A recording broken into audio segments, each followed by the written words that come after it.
The following is a release from the People's National Party Media Unit. Violent crime continues to escalate across Jamaica, despite the government's declaration of SOEs in a number of parishes and one police division in St. Andrew last week. The opposition is demanding an immediate reevaluation of Jamaica's crime management strategies in the face of the persistent failure of this administration to provide a safe environment for our citizens. The leadership of both the government and the JCF have been touting the supposed success of the recent SOEs, initially imposed in November, and which spurred a further performative declaration of additional SOEs last week. However, their self-congratulatory indulgence has been short-lived, as at least 21 murders have occurred since last Friday's SOE expansion. Most of these murders took place in SOE areas. Last week, there were 38 murders reported across Jamaica. The incidents of violence coming to public attention have only intensified in the current week.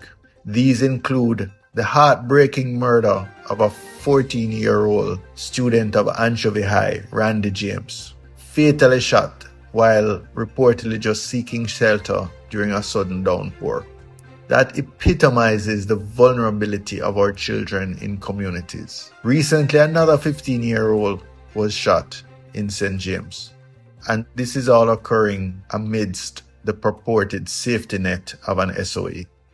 In Westmoreland, where an SOE was declared last Friday, we had the murder of well-known businessman William Baba Roots Webb at his home in Darleston, Westmoreland. We had the double murder of the Thompson brothers, only 18 and 20 years old respectively, in Farmview, Green Pond. We had another double murder, not yet officially on the JCF statistics, but the two Moody siblings in Westmoreland had their bodies filmed being buried in a shallow grave. Criminals demonstrating the impunity with which they feel they can operate under this administration. And then only yesterday evening, we heard of another chillingly familiar attack on a beryllium vehicle by multiple armed thugs in Greyground, Manchester. These incidents highlight an administration bankrupt of ideas that continues to rely solely on ineffective emergency measures to curb the deeply rooted issues of crime and violence. The Commissioner's recent deployment of resources is perplexing and does not appear to be data-driven. Almost 300 new graduates were deployed at the end of November, but not a single graduate was assigned to the understaffed hotspot divisions of St. James, Westmoreland, and Hanover.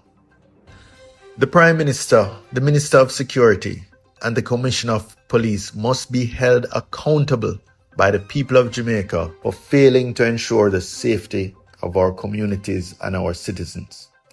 It's imperative that we adopt a more comprehensive and nuanced approach, one that targets the root causes of crime while safeguarding the lives and security of all Jamaicans. The opposition remains available to the government to partner on national security, as we believe it requires every hand on deck. We have proposed technology-driven crime-fighting tools coupled with comprehensive social intervention programs and a heightened investment in law enforcement capabilities. These will provide practical pathways towards a safer Jamaica. It's time to abandon failed strategies and embrace a multifaceted approach to tackle crime and violence head-on.